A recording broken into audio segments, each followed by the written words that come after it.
할렐루야. 열방교회 열린 선교방송 열방교회 이종성 목사입니다. 자, 기도드리겠습니다.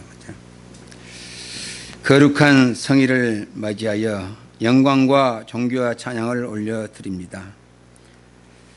온유한 성품으로 빛이 되자라는 주제로 함께 은혜를 나누고자 합니다. 성령님께서 함께 하시어 진리로 거룩하게 하옵시고 온전한 뜻을 전함으로 하나님께는 영광이요 저희들에게는 세상이 빛이 되는 모습으로 거듭나게 도와주시옵소서. 아멘. 사랑이 많으신 예수님의 이름으로 기도드렸사옵나이다. 아멘. 할렐루야. 아멘. 반갑습니다. 이제 무더위가 꺾이고 조석으로 기온이 낮아져 가을이 성큼 다가온 것 같습니다. 오늘 저는 신앙인으로서 갖춰야 할 덕목 중에 온유함에 대해서 함께 은혜를 나누고자 합니다. 여러분, 사회생활을 할 때 누가 봐도 저분은 신앙인 같다, 이런 말을 들을 때 얼마나 좋습니까?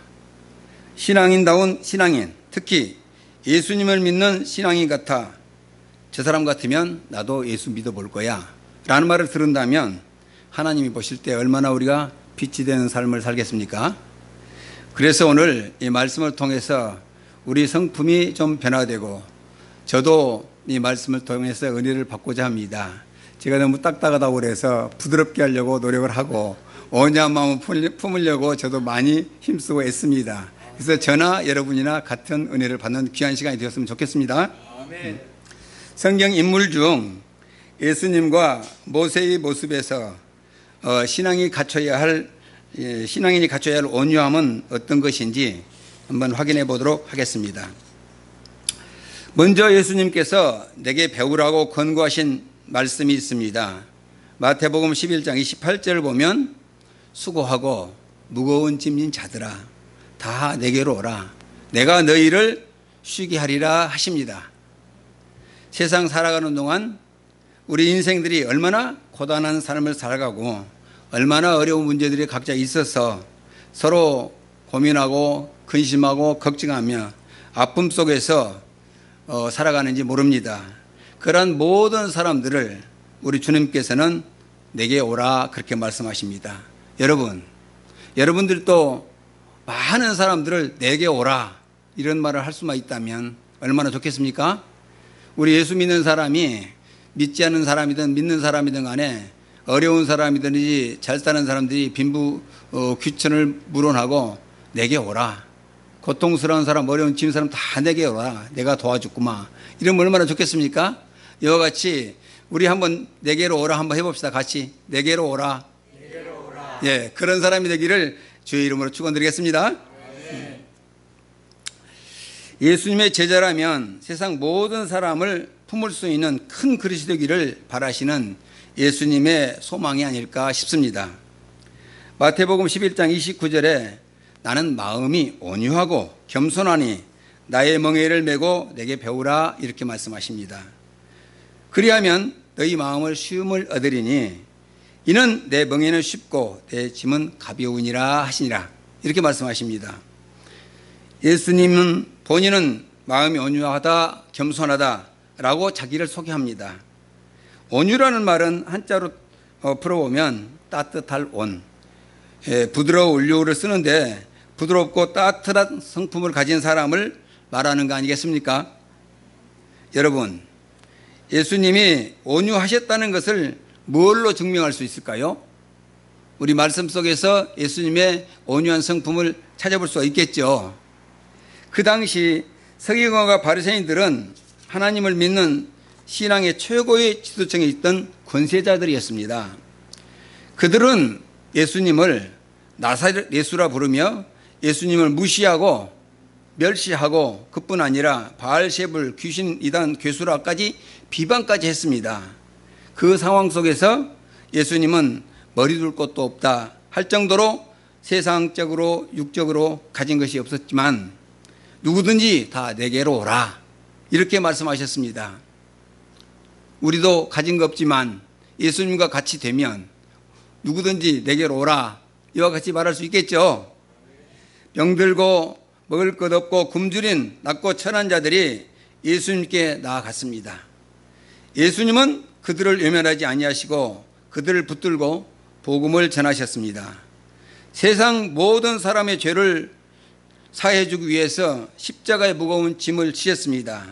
그 모진 십자가의 고난의 길을 가기 위하여 제자들과 겟세마네 동산에 올라가셔서 처절한 희생의 제물이 되기 위하여 땀방울이 핏방울이 되도록 기도로서 밤을 하얗게 지새고 있습니다.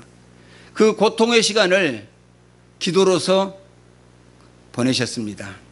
우리가 어려운 문제가 닥쳤을 때 기도하지 아니하면 그 어려움을 극복할 수가 없습니다. 이런 모습도 우리에게 본을 보여주시는 예수님의 모습인 줄 믿습니다. 아멘. 예수님이 감당할 멍에가 그토록 무겁고 힘든 것인데 예수님은 우리에게 그 멍에를 메고 배우라 말씀하셨습니다. 그러면 너희 마음이 쉼을 얻으리라 이렇게 말씀하십니다. 요즘 문화가 달라 멍에가 무엇인지 젊은 사람들은 잘 모를 것입니다. 저는 농촌에서 태어나고 농촌에서 살았기 때문에 소가 농사 일을 하는데 얼마나 큰 일을 하는가 저는 잘 압니다. 요즘 경운기가 있고 트랙터가 있고 모든 농기구가 발달이 돼 있어서 그런 기구로 땅을 파고 이렇게 농사를 짓습니다만은 저희 어릴 때 보면 소가 땅을 갈아엎는 일을 했습니다. 그래서 소가 쟁기라는 기구를 끌고 목에 나무로 맨 이 기구가 있는데 그것이 멍에입니다. 그것을 가지고 땅을 갈아엎는 일을 합니다. 저는 어려서 보면 저도 이제 농사일을 아버지가 어렸을 때 아무것도 모르는 저에게 이제 어리니까 소를 끌고 나가시면서 쟁기를 짊어지고 나가시면서 따라오라고 그래서 저는 따라갔습니다. 따라갔는데 소가 이제 쟁기를 처음으로 매본 겁니다. 송아지 때는 소가 젖이나 빨고 뛰놀면서 아무 고통이 뭔지 모르지만은 소가 어느 정도 자라게 되면 코를 뚫습니다. 코를 뚫어서 소를 이렇게 해서 매가지고 소를 통제하면 이제 소가 지 맘대로 뛰어다니지 못합니다. 끌으면 끌어야 되고 땡기가 따라다니는 이렇게 이제 소가 성장하게 되고 그때쯤 되면 이제 또 쟁기를 매서 이제 일을 해야 됩니다. 그래서 일을 하면 소가 쟁기를 끌어봤습니까? 한 번도 끌어보지 않았기 때문에 소가 제 갈 길로 막 제멋대로 가버립니다. 앞에. 그러기 때문에 저보고 그래요. 아버지가 너는 앞에 소 이렇게 고래라고 합니까? 이게 소 이렇게 코 거는 거 거기다 끈을 하나 매요. 매가지고 너는 앞에 쭉 반드시 소가 반듯하게 가게끔 앞에서 먼저 걸어가라 그렇게 이야기를 하십니다. 그래서 아버지는 뒤에 소를 쟁기를 딱 들고 쟁기질을 하십니다. 여러분들 그런 거 보셨죠? 나이 많으신 분들은 아실 겁니다. 그래서 제가 어렸을 때 이제 그 소를 끌었어요. 그리고 아버지는 쟁기질을 하셨고 그렇게 해서 소를 길을 들여요. 길을 들이면 소가 이제 어느 정도 이제 길이 들면 앞에서 안 끌어도 반듯하게 갑니다. 그럼 이제 소하고 이제 쟁기질 한 사람하고만 가도 쟁기 얼마나 이 전답을 갈고 그런 모습을 봅니다. 그때 이제 소가 그런데 이게 멍이라는 게 이제 이 목에다 거는 나무로 만드는 건데 뭐 소나무 같은 거 시골에서 이제 딱 이 구부러진 나무를 잘 잘라서 따듬어 갖고 여기다 걸고 이렇게 해서 이제 소 끄는 그런 기구를 만듭니다. 그 소가 그 땅을 팔 때 앞에서 끌어서 그 힘으로 소 힘으로 땅을 갈아엎는 일이 이제 농사 짓는 일인데 소가 없으면 농사 질 수가 없었어요. 참 소가 큰 일을 많이 했죠. 그래서 그렇게 이제 농사 짓는 일을 했는데 하나님이 어떻게 해서 이 멍에라는 말씀을 이렇게 비유로 쓰셨을까 생각해 보면서 성경에는 또 소가 나옵니다. 소가 나오는데 소가 이제 성경에서 어떻게 나오냐 그 비유로 나오는데 사람의 그 강팍한 마음을 갈아엎는데 소가 역할을 하는 것처럼 일하는 소의 입에 망을 씌우지 말라 이런 말씀이 여러분 아시죠? 들어보셨습니까? 그래서 소가 이 소의 비유한 사람의 마음, 사람의 심전, 사람의 강팍한 마음을 갈아엎는 것이 목자인데 그 목자를 비유해서 소라 이렇게 성경이 이제 표현한 둔 부분들이 있습니다. 그래서 그랬는지 모르지만은 어떻든 여기서 멍에라는 거를 예수님, 저는 이제 이 생각할 때 그래요. 그 항상 저는 그 신앙생활을 처음에 시작할 때 왜 시편 23편 여호와는 나의 목자시지 그 그림과 함께 양이 이렇게 예수님이 많은 양을 끌고 푸른 초장에 있는 이런 모습을 저는 보면서 그때 그래서 저 신앙생활하면 저 모습이 참 좋다. 예수님 모습 좋다. 이렇게 하는 것을 제가 봤고 그 성구를 어디 가서 보니까 읽어보니까 참 은혜가 되더라고요. 저는 이제 불신자 때 그걸 보고 감동을 받았습니다. 그래서 나도 한번 예수를 믿어봐야 되겠다. 예수 믿으면 참 좋은 것 같다. 그렇게 이제 그 말씀에서 은혜를 받았는데 이제 그 사람의 마음을 갈아엎는 목자를 비유해서 소라 비유를 했고 사람의 마음을 갈아엎기가 얼마나 어려운 건가, 사람의 심전을 갈아엎는가 얼마나 어려운 건가, 이런 거를 제가 신앙생활을 해오면서 그걸 많이 느낍니다. 그래서 그랬는지 모르지만은 어쨌든 예수님께서 이 멍에의 비유로 그렇게 말씀을 해주셨습니다. 여러분, 오념을 남에게 보이고 나를 따르라 하려면 얼마나 어려운 것을 우리가 감당하고 남 앞에 본을 보여야 모든 사람들이 그 모습을 보고 따라하겠습니까? 하나님으로부터 사명을 맡은 저와 여러분은 아무리 힘들고 어렵다 하더라도 예수님의 멍에를 바라보고 우리가 원망하거나 불평하거나 또 지쳐서 넘어질 때 위로를 받게 될 줄 믿습니다. 우리가 감당하는 어려움 정도는 별거 아니다. 예수님이 지고 가는 저 멍에는 얼마나 무겁다는 것을 알려주기 위해서 내 멍에를 메고 배우라 그렇게 말씀하십니다. 우리가 세상에 내가 살아가기는 너무 힘들고 어렵다 할 때 나보다 더 어려운 사람을 보면 내가 어려운 거는 아무것도 아니다 이렇게 느낄 때 있지 않습니까?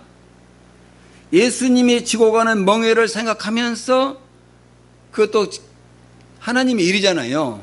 하나님의 일을 하면서 우리가 힘들고 어려울 때 예수님의 멍에를 생각한다면 내가 지고 가는 멍에는 그에 비하면 아무것도 아니지 않습니까?